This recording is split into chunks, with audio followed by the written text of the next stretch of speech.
Looks like tonight that the sky is heavy. Feels like the winds are gonna change. Beneath my feet, the earth is ready. I know it's time for heaven's rain. It's gonna rain.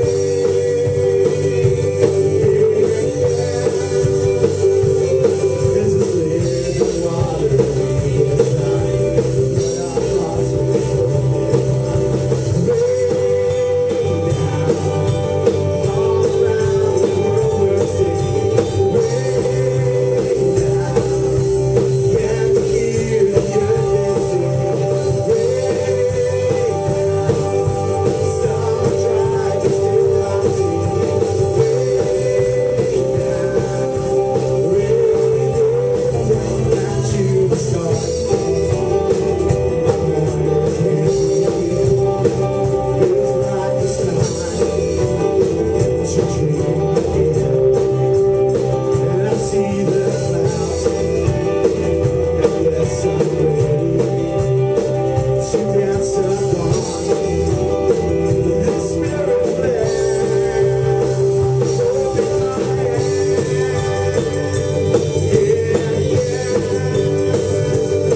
season that we were in.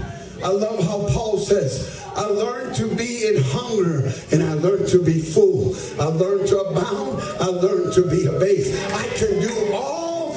I can do all things through Christ Jesus. I learned to make the adjustments. I learned to do what God's called me to do. If this don't work, then I'm going to do this. If this don't work, I'm going to do that. But I learned.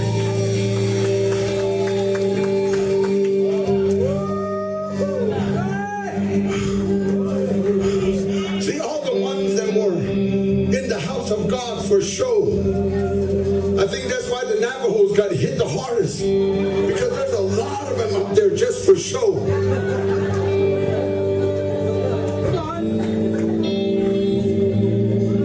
Huh? Come on. Look at your neighbor and say, what did you learn? Huh?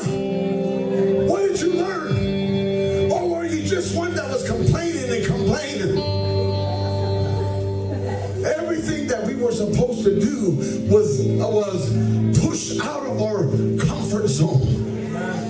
We had to stop visitors from coming, especially the gossipers. We can't gather no more.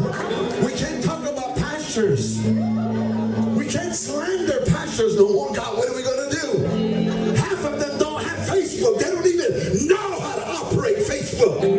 Ah, what are we going to do? Then they had to put masks on.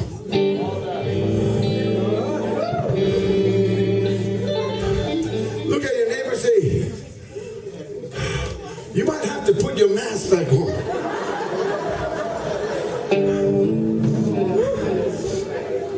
Why? Because you haven't even praised God yet.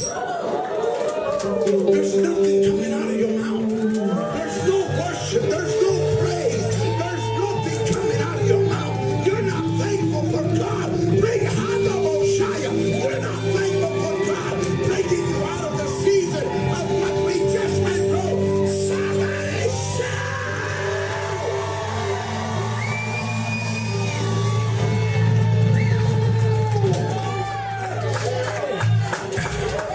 You know what? Your business got affected, like you told me. But don't worry. Don't worry. You're going to be so overwhelmed with customers. Woo! We have one brother in our church. We call him the steak man. Brother Bumper. He makes a living off of making steaks and selling tortillas. And when the pandemic hit, it affected his family. But now, because of his faithfulness, he always says, Pastor, I got tithes. I need to give you my tithes. I need to pay my 10%. God is moving. God is blessing. God is providing. I'm seeing him as Jehovah Jireh. More than enough. I'm not working that hard like I used to. But God is making a way for me. God is opening opportunities. God is a way maker. Somebody shout!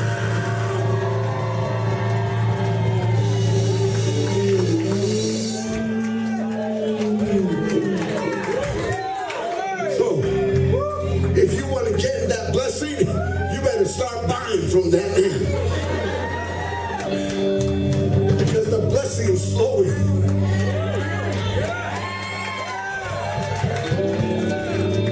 You didn't understand me. I said, where there's a well, and where the water's where the water's flowing, where God says, I'll open the windows of heaven, and I'm going to repeat the power for your sake. God are the ones you need to hang on to. God are the ones.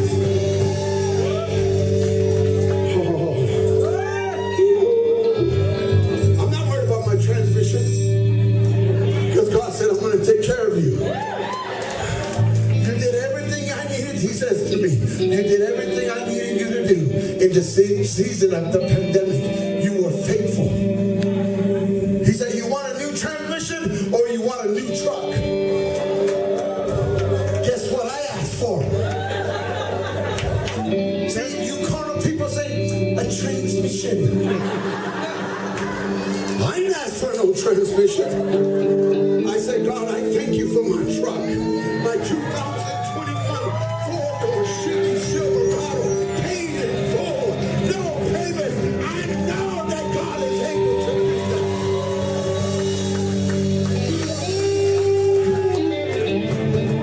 that. It could even come tomorrow night.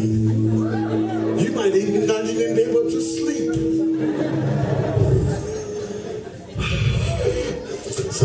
Yes, you understand. It's better for you to be quiet. Don't hinder my blessing. Don't get in the way of our blessing, huh, Pastor Marty? Huh?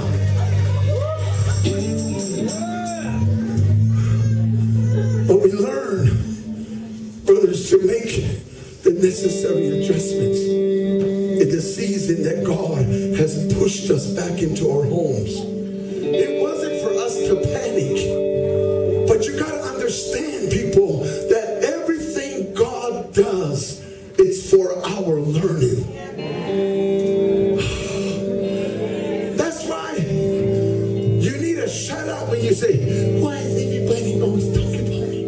Why is everybody always blasting me on Facebook? How come they don't want to shake my hands?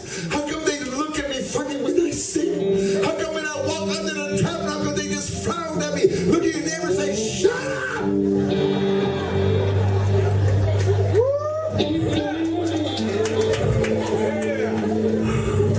Look at your neighbor and say, I ain't gonna let you into hinder my blessing. Because God's getting ready to do a new thing. Look at your neighbor and say, look at me real good. From head to toe. Look how I sing. Look how I play. Look how I testify. Look how I preach. Look what I do for God. Because there's something getting ready to burst within me that God has prepared for me. Somebody shout!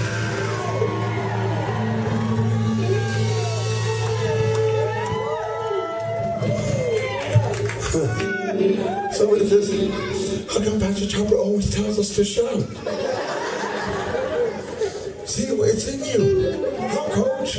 It's in you. When you coach, you don't say, come on, girls, come on. Huh, coach? You don't run down the line, come on, girls, come on.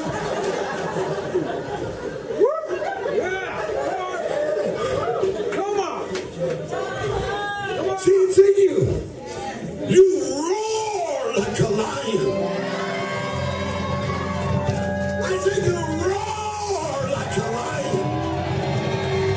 It's all right if you mess your hair up. It's all right if your skirt gets wrinkled. It's all right if your makeup starts smearing. But there's a lion in you that needs to come out.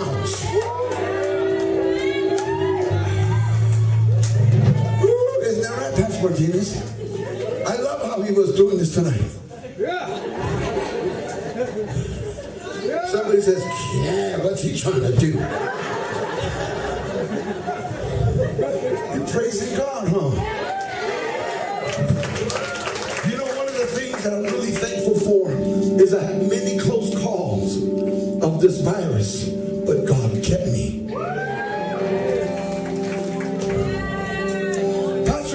Secret, Psalms 91. I choose to dwell in the secret place. See, I just didn't drive to Walmart. I just didn't drive anywhere like there was no virus. I had to pray everywhere I went. I had to choose. That's why I dwell in the secret place. That word dwell means to reside. You gotta choose. Dwelleth in the secret place of the Most High shall abide under the shadow of the Almighty. Huh? And then after I prayed that, I prayed where Joshua put the lamb's blood on the doorpost. So over my home, I put the blood of Jesus on my door. I put the blood of Jesus on my window. Everywhere when I went to work, I covered myself.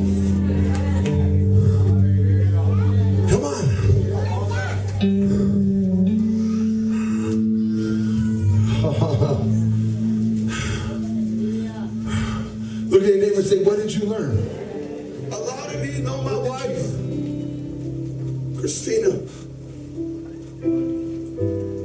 She grew up an orphan. Her mom and dad died at a very young age. So she just went from home to home. And she would tell me stories that would break my heart. She would say somebody would say, I'm going to APACHE. And all the other kids would jump in. And then when she was come running to the vehicle, they said, no, you got to stay because we're full. And at Christmas time, everybody would get good gifts and she would just get the leftovers. Why? Because she was an orphan. She never had her mom. And she never had her dad. And growing up in that life. And one day she says, babe, I need closure with my mom. I need closure with my mom.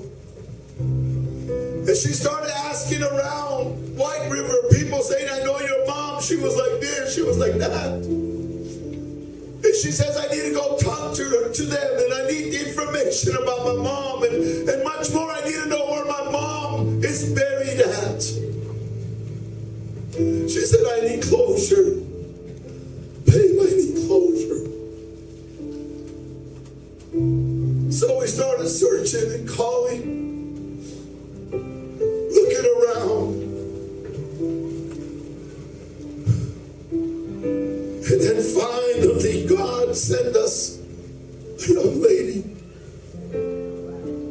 And she said, I know where your mom is.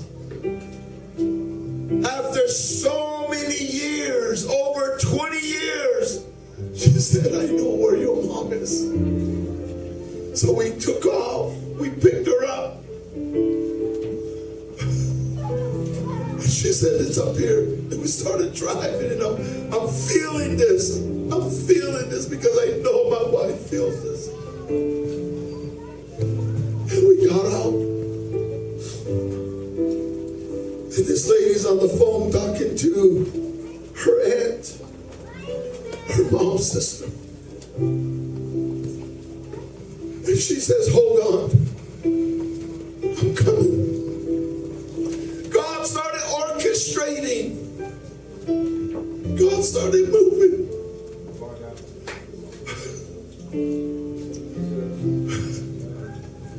And she got out of the car and she took us and she says, this is where your mom is. Your mom is right here, Christina. Your mom is right here. It was flat. Didn't even look like a grave. But she says, how we can tell is because when your mom died, your mom was so gifted in beadwork. And when she died, we threw beads on her grave. And if you look, you're going to find beads. And we started looking, and we did find beads. And I said, babe, this is where your mom is. And we started looking at it. Okay, let's go. When we come back, we'll bring everything you want to fix your mom's grave.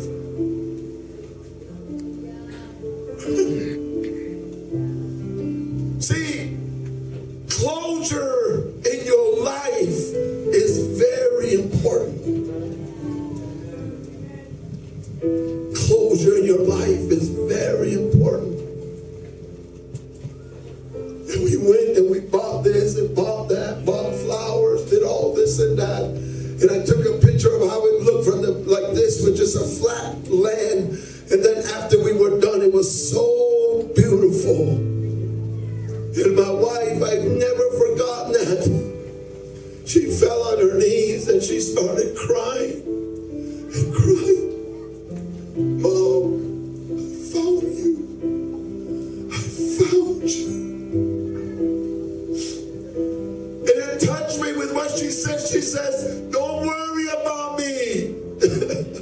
God's been good to me. God's been good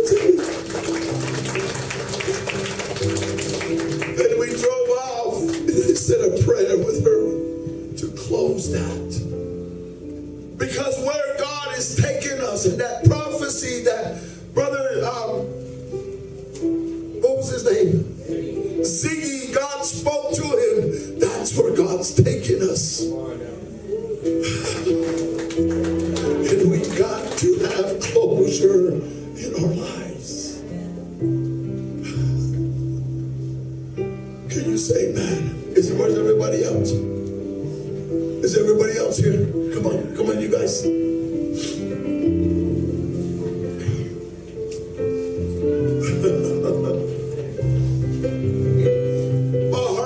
My heart aches. My heart is heavy.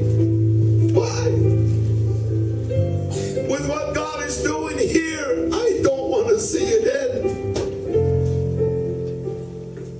Me personally, He's not done. He's not done.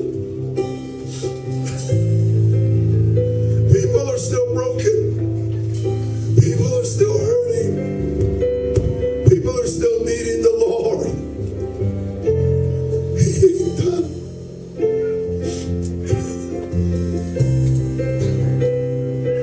I tell my leaders in the church, I said, if you want to step into ministry, you better have compassion for the people.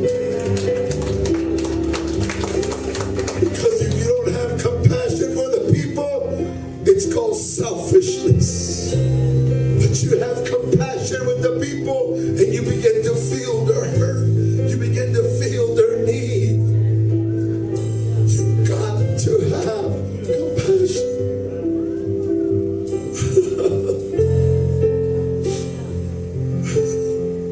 I want us to stand up. Come on.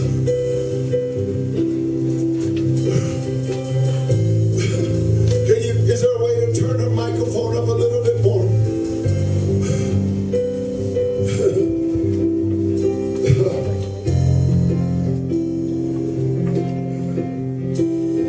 I love services like this. I love services like this. I said I love services like this.